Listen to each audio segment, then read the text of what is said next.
Welcome to the Security Weekly News Take 2. Today, Elon, Jerry Lee Lewis, Colonial Pipeline, of course, Net Neutrality Redux, Lemon Duck, Rico, and Jason Wood. All this and more on the Security Weekly News. This is Security Weekly, for security professionals, by security professionals. We interrupt our program to bring you this important message.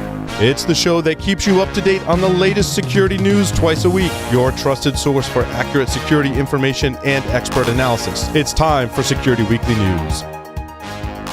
Cybercriminals are working overtime. They're leveraging activity around the COVID vaccine to disguise phishing attacks, hoping to steal money or personal information from your employees or customers. The Barracuda Email Threat Scanner is a free tool you can use right now to help protect your business and ultimately your reputation. The Barracuda Email Threat Scanner analyzes your Office 365 accounts and identifies malicious emails that slip past your gateway and into inboxes. Find the cybersecurity threats hiding in your Office 365 email. Use the Barracuda Email Threat Scanner for free right now at securityweekly.com/Barracuda.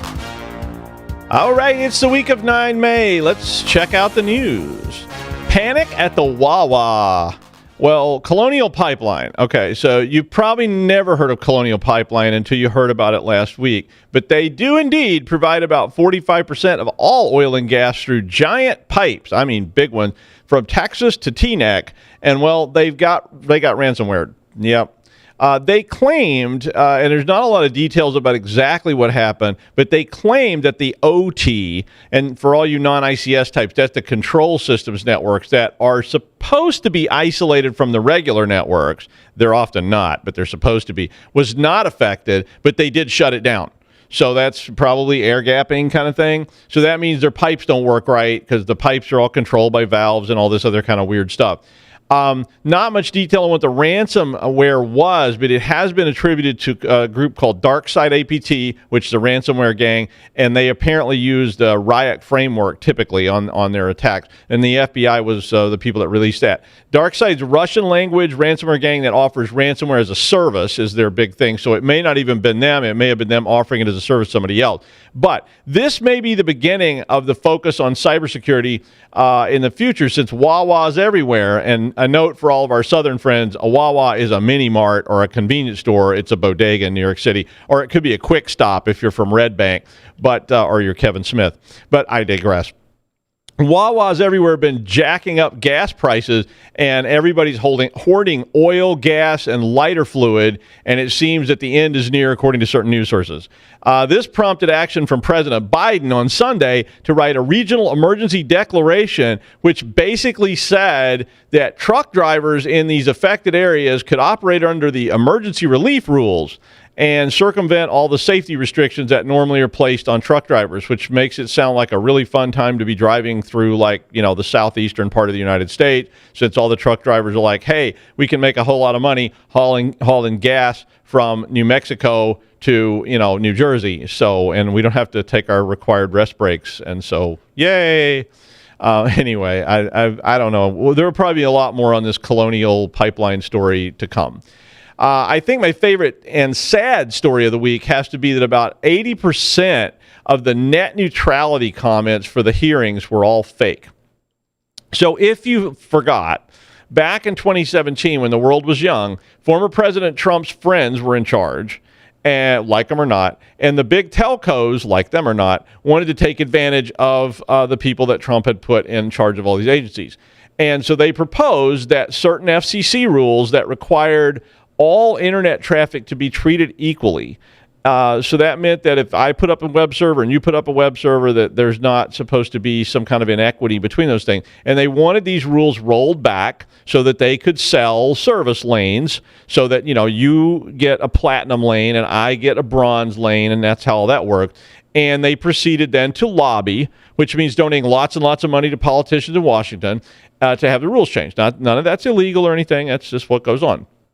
Basically, this would turn the internet into the equivalent of the election process and allow the person with the most money to drive the most traffic to their site.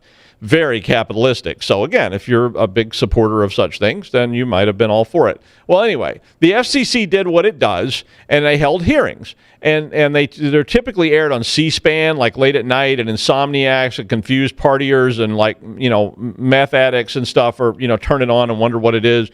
But this time it had a lot more traction because the telcos hired marketing and PR companies to write fake letters supporting the change to the tune of about 500,000 letters from fake people to the Congress saying, I support net neutrality. What a great idea. We should repeal these horrible rules that have been destroying my life for years and years and years. Signed, John Q. Smith, Dallas, Texas. Okay, but so now, lest you accuse me of bias against the poor telcos, that was a drop in the bucket compared to a 19-year-old college student who was very incensed that net neutrality might be repealed, and he filed more than 7.7 million comments using scripts. Now, I have a great Python library that generates names, email addresses, irregular addresses, zip codes, phone numbers, whatever you want. So you just throw it in there and tell it how many times to run, and it will generate you giant databases full of fake people. And in fact, I'm going to add to it where it'll go out and reach out to that this person is not real website and put a picture of them with it too. So pretty soon I'm going to get I'm just going to apply for 100,000 Ohio driver's licenses or something with different people because, why not? It would be kind of fun to have this giant stack of driver's licenses. Anyway, then I'll go to jail. But needless to say, the rules were rolled back. The 19-year-old did not spend a lot of campaign contributions lobbying, and they immediately came under fire, though. So the order from Trump, which was called, get this, the Restoring Internet Freedom Order, ultimately failed. Tip, if you want to build a medical waste dump in town, don't call it a medical waste dump. Call it the Center for Peace and Freedom instead, because then people will support it. And if you call it the medical waste dump for the disposal of toxic waste, people tend to be against such things, just like that. The Internet Freedom Act, yeah, even though it was pretty much the exact opposite of that. Anyway, so I'm really tired of this story, but guess what? People are still not patching Microsoft Exchange. So a new cryptocurrency mining botnet called Lemon Duck is now using the proxy login exploits to basically, and they've put their proxy login exploits into their toolkit. So Lemon Duck added it, and they're using Cobalt Strike. Am I confused? The Lemon Duck group basically uses East Asian top-level domains to disguise their command and control servers and other architectures. So, they're out there. Lemon Duck is a Monero miner, but this toolkit can do most anything, as it is a framework, which is very, very versatile. So, if you are not patching Microsoft Exchange, people like this are building frameworks so that they can literally inject just about anything. And it's not just ransomware. They may be injecting backdoor Trojans and other stuff. It's going to be very hard to get rid of later. So come on, patch this stuff. The already much maligned Apple AirTag product is a sophisticated tracking device worthy of James Bond. How did you know I was here, Mr. Bond? Mrs. Roundbottom, I hit an Apple tag in those meefwees we had with the Philippinat Clos de Bois last night, making you feel a bit blue tooth. Yeah. I could write for Bond movies. Old ones anyway, not new. New ones are much more posh than that, but the old ones anyway. Roger Moore kind of James Bond movies. Anyway, the AirTag is this little button that you can hook on whatever you want, including Smirch agents if you want to do that. And it lets you track them with your iDevices, of course. Reputedly, the AirTag is pretty resilient to hacking, but well, it actually pretty much is, but Limited Results, who's a cyber researcher, sent a burst of electrical interference into the power supply during startup and was able to blank out the commands that suppress the debugging mode. But it did leave the chip in a running state. So he was able to get the chip into a state where he could actually potentially execute commands against the chip. Ghidra Ninja, which is actually a lot easier to say than it looks when you write it out. Ghidra Ninja uses that same technique to jailbreak the AirTag and subsequently use the lost tag feature. So the way the AirTag works is if somebody walks past you with Bluetooth turned on and they try to connect to your AirTag, it sends them to a website called found.apple.com, and they can report a tag that they've encountered. He found that he could jailbreak it and then redirect people to some other website. I mean, it was all research stuff, so he wasn't actually doing this. So normally the chip detects all this, takes care of it, sends you to found.apple.com. In this case, maybe not. So to be fair, all this is pretty esoteric. It requires a chip to be modified and still be running. It required, all kinds of sophisticated tactics, and so unless you let someone track you, the AirTag seems to be pretty safe. But tracking chips are a coming thing, and I could really see this type of technology being used for some sort of non-repudiation in the future. So who knows? So keep an eye on these things.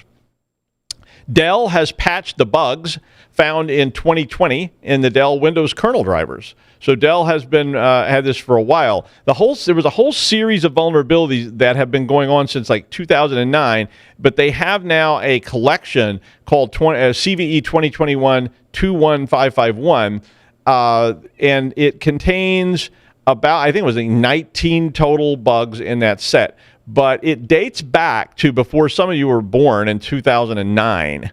And it's found now, probably most of you were born in 2009, but it's found in more than 300 Dell models and 200 end-of-life Dell models. So a lot of different models of Dell equipment have got these bugs in them. They do have a manual fix. If you read this article, they go through this sort of thing that doesn't look very hard to me, but it's basically going in and deleting some stuff from the systems library, and it should work. But not everybody can do that or recommend that for their thousands of users in their enterprise. And if you don't really feel comfortable with it, Dell has finally patched the error after all these years. I don't think it was a huge issue because some of them were severe, but you couldn't remotely access it. It would allow users, however, that were on these systems to issue low-level config commands into the driver, which could result in the driver crashing, causing denial of service attack, or even escalate privileges. Another version of this, another one of the bugs in there, allowed you to write to the hard drive. All this was pretty low level, but all of it also had the opportunity to start escalating.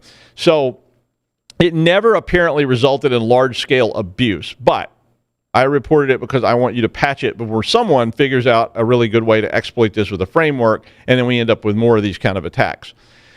Since we seem to be on patching today, Google released yet another Chrome patch this week. This one addressed 19, this is where I got the 19 from, 19 additional security flaws with 13 of being high security. Not a lot of information about the flaws because Google doesn't typically release very much information about what they're doing or why.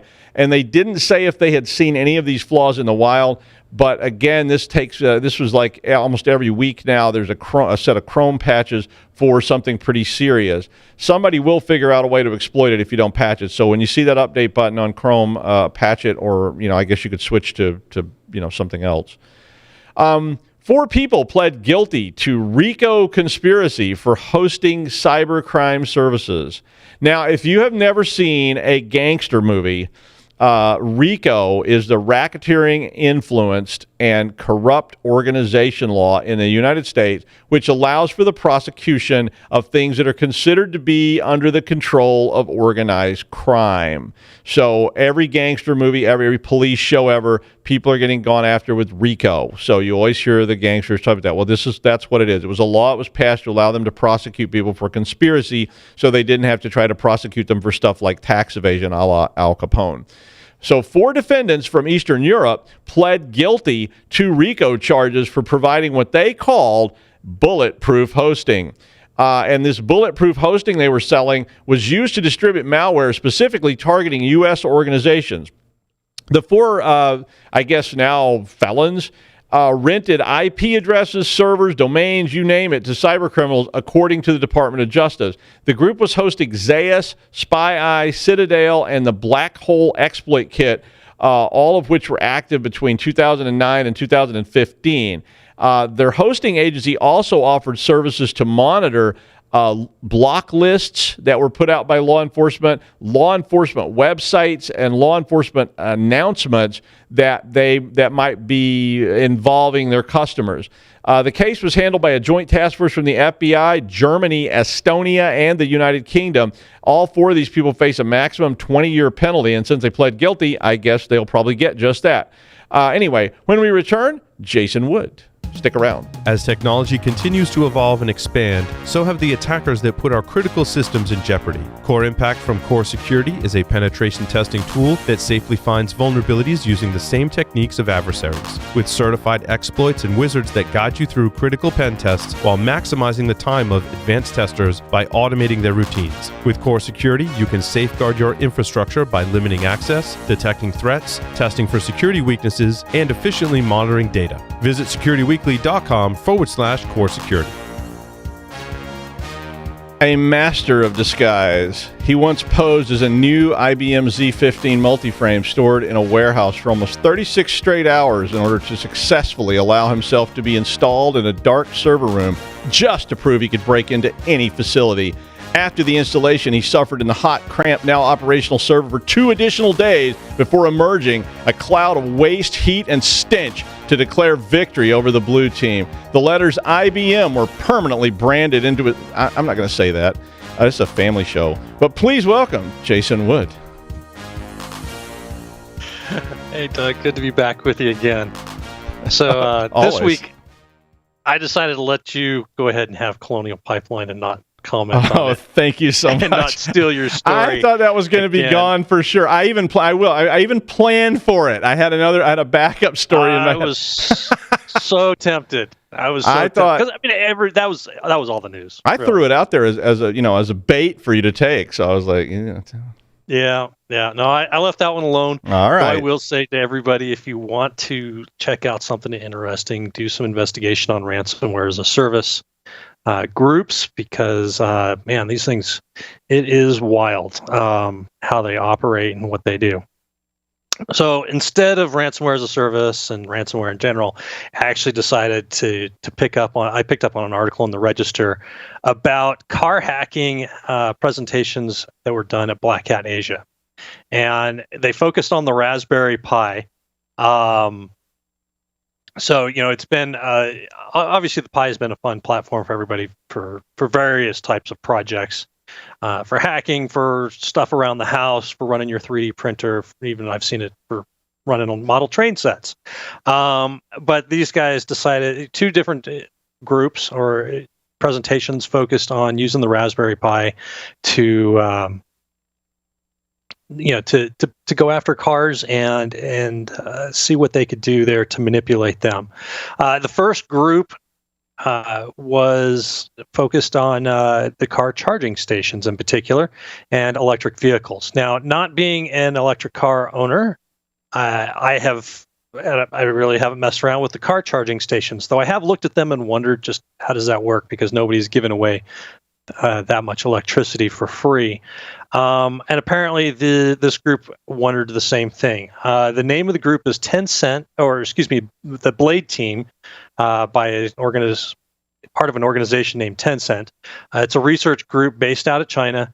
They decided to go ahead and start looking at this. And to facilitate their research, get this, they rented 5 electronic vehicles to conduct their research on. They didn't have them themselves. They didn't get sponsorship to it. They just rented them for a period of time and hopefully didn't brick them. Kind of a gutsy move. I don't know how you would explain that. Anyhow, they decided to go ahead and hook in a Raspberry Pi to the car, I'm assuming, or maybe some interface between the car and the charging station. I'm not sure how they did that, but I suspect it was talking to the CAN bus on the vehicle, so it's tying into the cars, what I would picture here, and being able to change and manipulate information. They were able to do things like fuzz the communication, analyze what was happening to it, do some other things. And what they found is that they could essentially avoid paying for the charging of the vehicles. Now, there's all kinds of mechanisms that companies are using to communicate to the charging station and say, hey, this is how you build this or how we authenticate. Some of the cars are using just the VIN number. Others have more proprietary or closed type of system for doing that authentication. Either way, they were able to get in here and manipulate this and charge their vehicles, I imagine, down at whatever grocery store or market area or something like that, without having to actually pay for the electricity that they were consuming. Now, I thought this was all kinds of interesting because this is when we talk about a lot of these research projects in the past, people have gotten companies to buy the car, or they've done this and that to try and make sure that they had all of the ownership stuff taken care of, and they didn't do anything necessarily illegal. In this case, they rented the vehicles and then they went out and used charging stations. So that was kind of interesting. They have reported their findings to the vendors, and apparently they've been addressed, in quotes, whatever addressed means.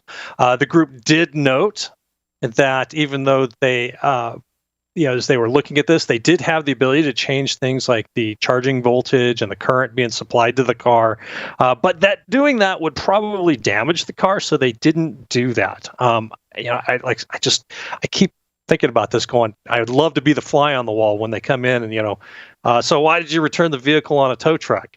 I don't know. I just plugged it in at the mall. I came back out. It didn't work. I can tell you. Definitely some legal concerns here. I doubt the vehicle owners or the charging stations had any involvement in this, short of being used. The next project was a little bit more fun to read about, I think, just because, I don't know. There's this one they were using Telegram to talk to the vehicle and stuff like that, and so that got my attention. There's also some more information available that I was able to find for you to read and check out later, and I've got the links in the show notes. A gentleman by the name of Karthik Lade was able to basically connect a Raspberry Pi to a vehicle and interact with the CAN bus as well. Now, he used a tool called Canalize to look at logs and analyze traffic and do different things, but also to hook it up to Telegram so that he could send Telegram messages to the vehicle, basically by, hitting an account, and then the Pi picks it up and then translates that to some command that gets relayed to the vehicle itself. He was able to control different functions of the car, turn things off and on, or change settings or whatnot. He did make a note that it is also possible here to brick your car. That would be kind of fun to explain. Hey, is this covered under warranty? I don't think so. But you do have, I've got his blog post as well in the show notes, and he's got his link to his GitHub repository with Canalize. It does make the assumption that you have, a car hooked up to a Raspberry Pi that can run all of this. He has a video that walks through this, like I said before. So check it out if you're interested. Both of these stories, what they immediately brought to mind was the idea that, hey, when we put these devices out here, charging stations, vehicles, and stuff like that, we've talked about it in the computer security world for a long time. Physical access is full control. There you are. These stations are sitting out here in a parking lot. You can hook things into the vehicle, all kinds of stuff. We're deploying more and more of these systems out here and putting them, in more directly control of individuals who have varying motivations. Karthik's project, it sounds like he was just having some fun researching, seeing what he could find out, what levels of access he could get.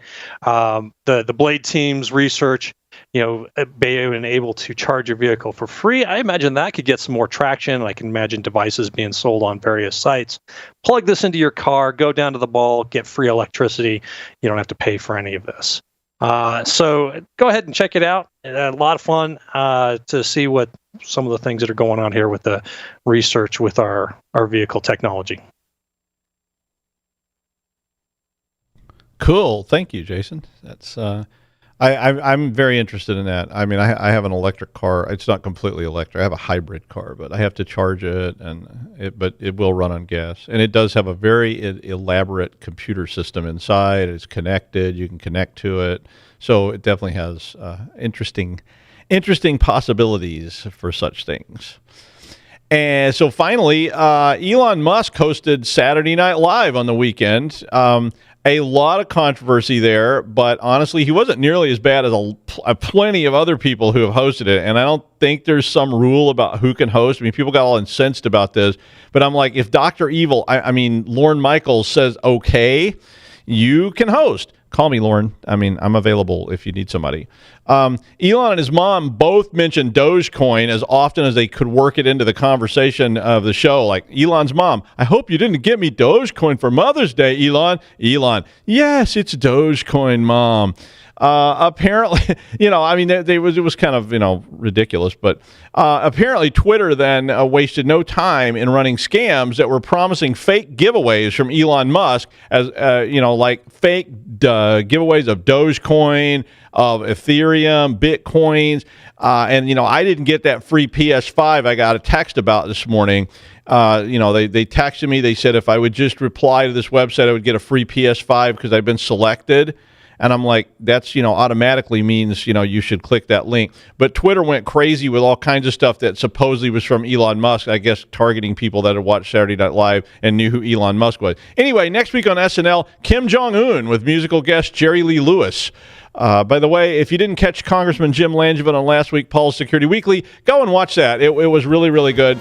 And that's the news in a time of plague. I'm Doug White. Thank you, Jason. We'll see you Friday on the Security Weekly News Wrap-Up Show.